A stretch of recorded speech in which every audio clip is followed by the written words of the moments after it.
Welcome to episode 10 of the TarPack podcast. Loaded episode today. Previews for next week's games. But we're going to start with one of the worst losses in UNC football history as number 10 North Carolina lost at home to previously 1-5 Virginia. Probably the worst team in the ACC, although it is debatable with like NC State and other teams like that. I'm just kidding. But anyways, it was a shameful loss to Virginia. It was absolutely dreadful. Carolina just played with very little energy. It was so lackadaisical. It was just a very poor performance from the Tar Heels. They just executed almost nothing correctly in this game. Yeah, I mean, he brought up NC State calling us the worst ACC school in the country. Yeah, I mean, we didn't allow 31 points to Virginia, so that's all I'm saying. We beat Virginia too. I'm not saying we're better than Carolina because we're definitely not a better team, but I mean, yeah. It was just a joke, but yes, I had to clown NC State real quick. But anyways, going into the game, it was a terrible performance. There are multiple places to put blame here. Obviously, all the coaching for the most part is the main reason, I'd say. I mean, Carolina, Mac Brown did not handle that late game situation well, I don't think.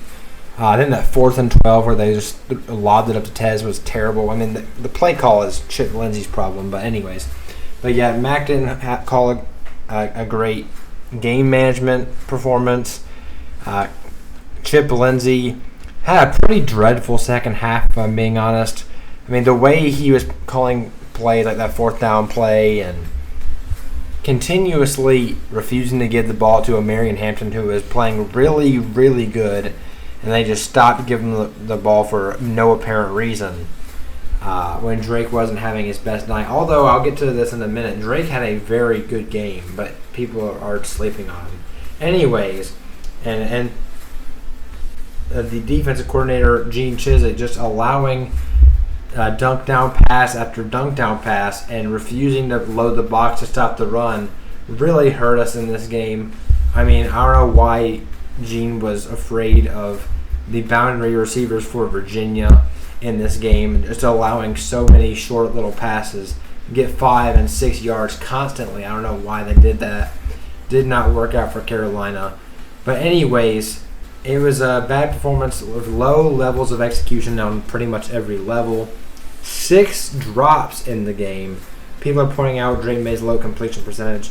And yes, I will agree, it wasn't his best game. He was overshooting some receivers quite a few times. But for the most part, he was great in this game. He had 6 drop passes, 1 throwaway. So that adjusted completion percentage is way different than what we saw in the actual game. Drake kind of, after Chip Lindsey decided to stop giving Marion Hampton the ball, Drake had to will this team to even be close to a victory, and he did a good job at that. PFF graded him at a 90.9 with 5 big-time throws, only 1 turnover-worthy play, which wasn't the interception, by the way. That was just a tip pass fluke little thing. But Carolina overall had very poor execution. I'm not sure Drake was deserving of quite a 90.9 grade, but it was definitely better than a lot of people are giving it credit for. But yeah, my top 3 players of the game, this is pretty difficult to do. But number 1, I'm going to go with, Tez Walker. I mean, he's the only consistent receiving option besides, Bryson Nesbitt, because he caught the ball when he had the opportunity. He had 11 catches for 146 yards and a touchdown. He was great in this game. And number 2 player, I'm going to go with Kamen Rucker. He was the only guy consistently giving pressure on the quarterback because Carolina's defensive line was egregious in this game. So bad. Only 8 total pressures, 4 of them from Kamen Rucker. That's a terrible performance from the D-line, especially factoring in that they couldn't stop the run much either, so very terrible there. And Cedric Gray's my 3rd player with 18 total tackles. He was getting all the cleanup work from the defensive line that was being terrible and allowing the running back to get in to the second level. So, terrible performance overall. They should be ashamed of themselves, quite honestly. But I'll move on and get into what is now the preview of UNC versus Georgia Tech. But you guys let us know in the comments. Was that the worst loss in UNC history? I'm a young fan, so I haven't been around for like the longest time, but I think it's definitely the worst loss since I've been watching at the very least. What do you think? Well, I really don't watch that many Carolina games, so obviously I don't know if it's the worst loss. Obviously, they lost to a 1-5 Virginia team, and they're ranked 10, so obviously this is an absolutely horrible loss. But I don't know if it's the worst. I don't know. One interesting thing, the number 10 team in the polls for the past 3 weeks has lost, which is kind of crazy, which is very unfortunate. Okay, getting into the preview of Georgia Tech versus UNC, we're going to start with a quarterback battle here. Haynes King versus Drake May. Obviously, Drake May is the far better quarterback here. As long as his receivers can catch the ball, Drake May is not going to be a problem in this game. Running back, Georgia Tech hasn't had the best ground game. They lost Jahmyr Gibbs to Alabama a few years ago. Now, Marion Hampton is really becoming the best running back in the ACC. There's not many other guys that can contest that. Will Shipley hasn't had his best year. Trey Benson's good. But I think Marion Hampton, when given a full workload like he should be getting at this point, Chip Lindsey, but I think he might be the best running back in the ACC. Jawar Jordan at Louisville is also very good, but you know what I'm saying. So I'm giving the advantage to Carolina here. Receivers, they had a ton of drop issues, but Georgia Tech doesn't have exactly the most dynamic receiver room, especially when we took Nate McCullum from him, who did have severe drop issues the other night. But I think that is a fluky type thing because he's made some spectacular catches at the Tar Heel so far and dating back to his Georgia Tech career. So we're going to go with Carolina in the receiving edge. Same thing here at tight end. That group of 3 tight ends is still one of the best in the country. Also, that holding call on Kamari Morales, that was questionable. We'll see if Matt Brown has anything to say about that. But O-line, this is a bit of a tougher one here. The O-line actually was pretty solid for Carolina last week. That wasn't really the problem. So I'm going with Carolina in the advantage in this category. Now, D-line, this is one there's a reason I'm giving the edge to Carolina here. Based on last week's performance, it would be nowhere near an advantage Carolina, but the talent advantage is definitely there. But Carolina's defensive line was egregious last week. And I think they'll be a little bit more motivated to be better this week, especially after how just literally terrible they were. So we'll see. But I do give the slight edge to D-line because they do have the talent, and Kamen Rucker is the best pass rusher. Well, let me rephrase. He's a top 3 pass rusher in the ACC. So I'm going to give Carolina the advantage. Linebacker, Power Echols and Ced Gray are the best duo in the country, probably. So I'm going to give them the advantage there. 18 tackles for Cedric Gray, which is that's got to be some kind of record for this season, maybe in the ACC. And also, Power Echols had 12 tackles as well. That's 30 tackles, mainly because the defensive line was egregiously terrible. But 30 tackles for those two is insane.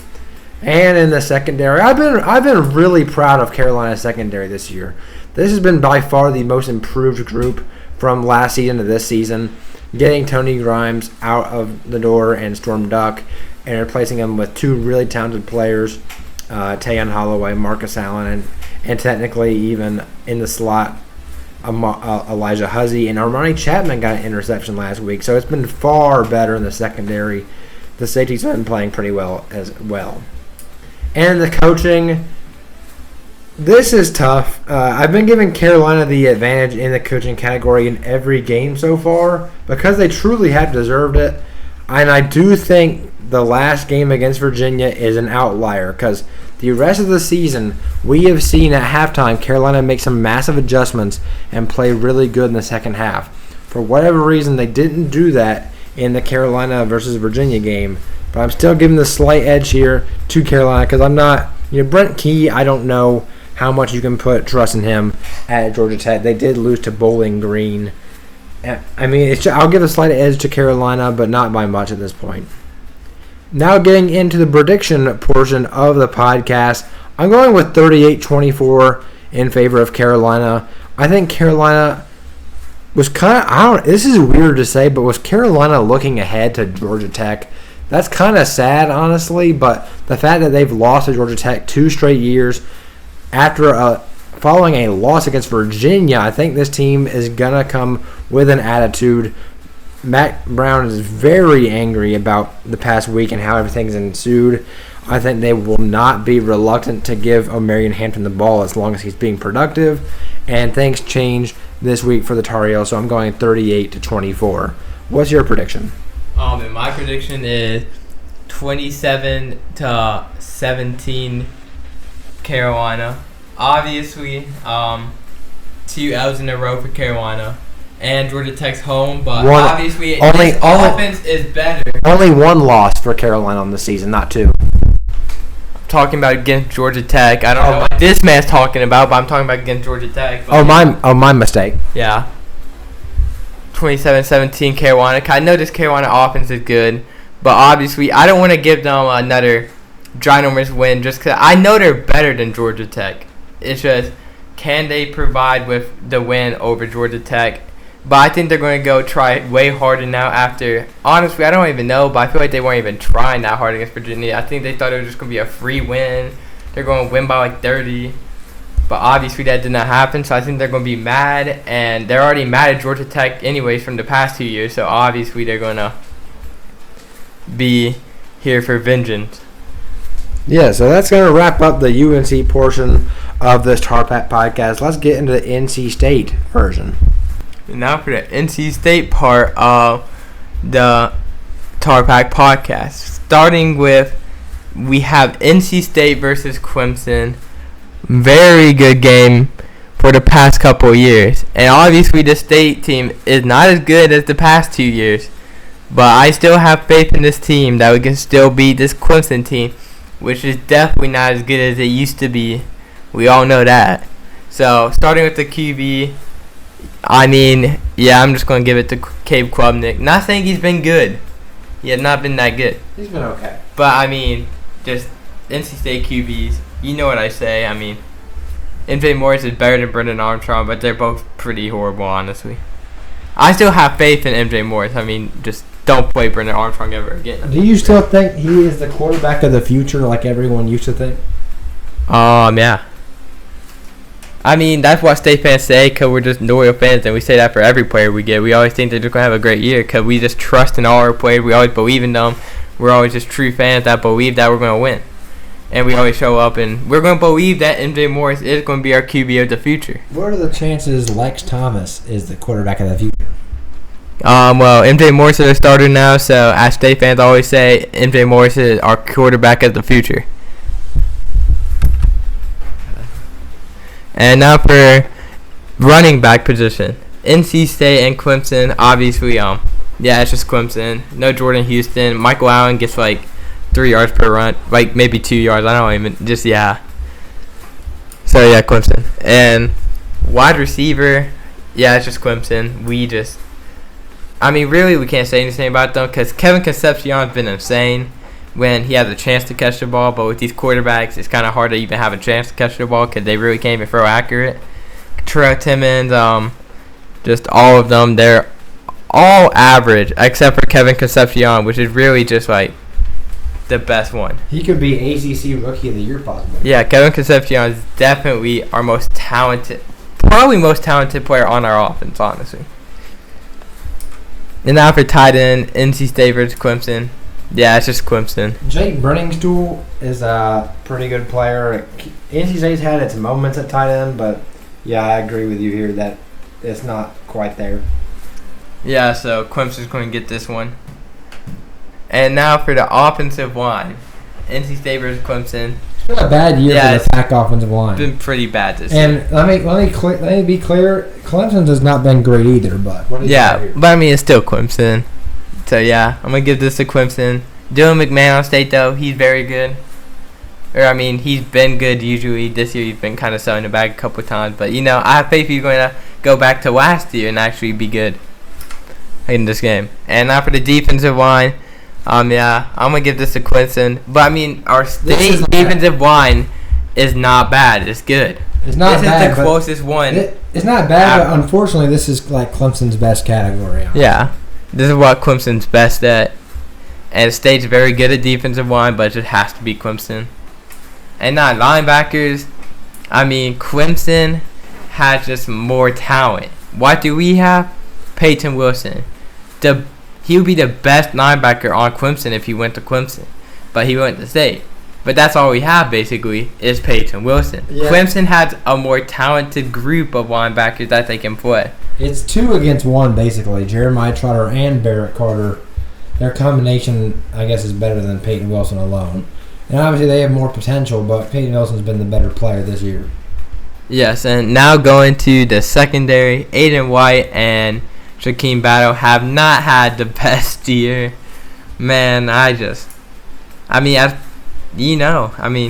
we have hope on all our players are just going to be great, even though they're usually not always great. So it's definitely just Clemson. But obviously, I'm going to keep acting like they're 95 overall, like I rated them in it, even though they're definitely not. But, that's what State fans do. We overrate all our players. And now coaching, obviously, Dave Doran's been selling the bag, kind of. This is kind of close, actually, because Dave Doran's refusing to use the transfer portal. And that kind of, I don't want to say a massive disappointment, but a decent disappointment in Garrett Riley, the new offensive coordinator. The Riley brothers have had a really bad season. Garrett Riley at Clemson and Lincoln Riley at USC, with Caleb Williams kind of not falling off a cliff, but he's definitely stocked down anyways. But, the Riley brothers have not had a good start to the year. But unfortunately for State, Dave Doran and his staff have also been pretty bad. Yeah, all we really had that's good coaching is our defensive coordinator. So, yeah. But also, Clemson's defense coordinator is also pretty solid. Yeah. Let's get into the predictions. What's your prediction for this game? My prediction is 27-24 NC State.